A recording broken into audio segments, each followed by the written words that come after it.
उसका बीवी थी और एक बेटा और एक बेटी थे। कैलाश को एक चाट भंडार था, उसमें वो पानी पूरी, आलू समोसा, पापड़ी चाट वगैरह तैयार करके बेचता था और पैसे कमाता था। कैलाश के दोनों बच्चों को कुरकुरे बहुत अच्छा लगता था। कैलाश उनके लिए कभी कभी कुरकुरे का पैकेट्स खरीद कर लाकर देता था और वो दोनों उनको बहुत पसंद से खाते थे। कैलाश के परिवार एक छोटे से झोंपड़ी में रहते थे। बारिश का मौसम आया तो बस उनका मुश्किलें शुरू हो जाते थे, क्योंकि बारिश का पानी छत के ऊपर से घर के अंदर गिरता था। उसके वजह से बेचारे वे सब लोग रात भर बिना नींद के गुजारते थे।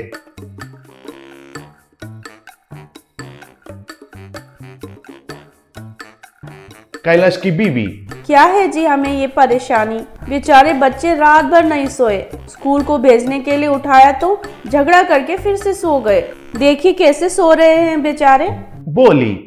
तब कैलाश, हाँ वही मुझे भी दुख हो रहा है। इस झोंपड़ी को निकालकर एक अच्छा सा पक्का घर बनाने का भाग्य हमें कभी मिलेगा कि नहीं पता नहीं। चाट भंडार से मिले पैसे 3 वक्त का खाने के लिए ही खर्चा हो रहे हैं और घर कैसे बनाएंगे, हे भगवान, कहकर दुखी होता था। ऊपर से ये मुश्किल कम नहीं होकर उसके चाट भंडार के बाजू में और एक आदमी ने एक चाट बंडी लगाया। उसका नाम शुभम था। उसका चोर दिमाग था और वो लालची भी था। उसके वजह से कैलाश का व्यापार नुकसान में चला गया और वो बहुत दुखी होने लगा। उसी गांव में धर्मराज नाम का एक बड़ा आदमी रहता था। गांव में किसी को भी कोई समस्या आने से भी वो बड़ापन से उनका समस्या सुनकर उसका समाधान देता था। सब लोग उनको बहुत सम्मान देते थे और वो जो भी कहते थे उनको मानते थे। एक दिन कैलाश ने शुभम को धर्मराज के पास लेकर आया। गांव वालों के सामने कैलाश ने उनका समस्या बताया। तब शुभम, मालिक धर्मराज साहब, मुझे एक ही जगह पर गाड़ी लगाना है कहकर कहीं लिखा है, बताइए। मुझे गाड़ी निकालने के लिए ये आदमी कह रहा है, ये कितना अन्याय है ना जी। ऐसा चालाक से कहा। तब धर्मराज, कैलाश, इसके बातों में न्याय है। उसको गाड़ी निकालने के लिए कोई नहीं कह सकते हैं। चाहिए तो तुम ही कहीं और जगह पर तुम्हारा गाड़ी लगाओ। इस मामले में मैं कुछ भी नहीं कर सकता हूँ, मुझे माफ कर दो, कहा। तब कैलाश दुखी होकर उनका घर आया और उनकी बीवी को जो कुछ हुआ वो सब बताया। तब उनकी बेटी, पिताजी कुरकुरे नहीं लाए क्या? आते समय लाऊंगा कहा था ना, क्यों नहीं लाए? पूछी। तब कैलाश, अरे मुझे मत सताओ बेटी, मेरा मन ठीक नहीं है, बाद में लाता हूँ, कहा। तब उसका बेटा, वैसे नहीं चलेगा, हमें अभी चाहिए।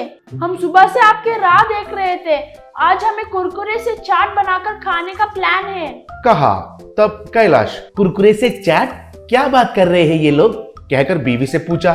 तब कैलाश की पत्नी, हाँ जी, ये लोग कभी कभी कुरकुरे से कुछ अजीब अजीब सा चाट बनाकर खाते रहते हैं, वैसे ही कुछ होगा, बोली। तब कैलाश, सच में? बच्चे ये लो पैसे, ये लेकर कुरकुरे खरीद कर आकर वो कैसे बनाते हैं मुझे थोड़ा दिखाइए, कहकर पैसे दिया। फिर दोनों बच्चे जाकर कुरकुरे लेकर आए। माँ पिता देख रहे थे। तब बेटा ने कुरकुरे का पैकेट को एक हाथ से पकड़कर और दूसरा हाथ में एक छड़ी को लेकर उस पैकेट को 4 बार मारा। फिर पैकेट को खोलकर उन टुकड़ों को एक बर्तन में डालकर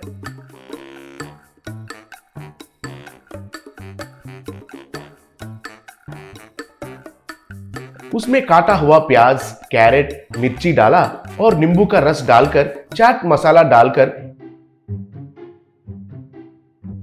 1 स्पून से अच्छे से मिलाया।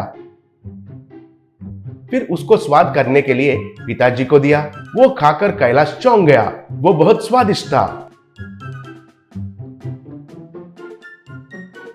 अगले दिन कैलाश धर्मराज के पास जाकर एक सील्ड कवर देकर, मालिक इसे जब जरूरत पड़ेगा तब खोलकर पढ़ने के लिए पूछता हूँ, तब तक ये आपके पास संभाल कर रखिए, कहकर उसे प्रणाम किया। फिर उसके बाद उसने अपने गाड़ी के पास एक बोर्ड लगाया।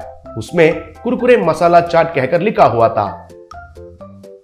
उस बोर्ड को देखकर लोग उधर क्या हो रहा है कहकर दिलचस्पी से आने लगे। शुभम को भी कुछ भी समझ में नहीं आकर देखता रह गया। सब लोग देख रहे थे। कैलाश ने कुरकुरे पैकेट को लाठी से मारा। उसके बेटे ने बनाया जैसा कुरकुरे मसाला चाट बनाकर सबको दिया। वो खाकर सब लोग एक और चाहिए, एक और चाहिए कहकर चिल्लाने लगे। एक और चाहिए, एक और चाहिए। वो देखकर शुभम चौंक गया। वो भी वैसे ही करने के लिए निर्णय लिया। अगले दिन उसने भी कुरकुरे मसाला चाट का बोर्ड लगाया। वो देखकर कैलाश ने तुरंत ही धर्मराज को फोन किया। धर्मराज कैलाश ने दिया हुआ लिफाफा लेकर वहां पहुंच गया। तब कैलाश, मालिक, बुलाते ही आने के लिए बहुत बहुत धन्यवाद। उस कवर में क्या लिखा है सब लोगों को सुनाई दिया जैसे, एक बार जोर से पढ़िए, कहा। तब धर्मराज ने उस कवर में से एक पेपर को निकालकर जोर से पढ़ना शुरू किया। आदरणीय धर्मराज जी, मैंने कुरकुरे मसाला चाट कहकर एक नया चाट का आविष्कार किया। वो बनाकर मैं बेचने के लिए सोच रहा हूँ। मैंने आविष्कार किया गया इस चाट को मेरे अलावा और कोई भी बनाकर व्यापार नहीं कर सकते हैं। दया करके इसे मेरा सबूत के तरह आपके पास रखिए। जब जरूरत पड़ेगा तब इसको खोलकर पढ़ने के लिए मैं आपको कहूंगा। आपका कैलाश कहकर पढ़ा। तब धर्मराज ने शुभम का लगाया हुआ बोर्ड को लात मार के, दरिंदर कहीं का बेचारा, उसका पेट पर मारने के लिए सोच रहे हो? असल में कौन से गांव से आए हो रे तुम? इस गांव में क्या काम है तुम्हारा? मर्यादा से यहाँ से चले जाओ, कहा। तब शुभम डर के मारे उसका गाड़ी को ढकेलते हुए वहां से चला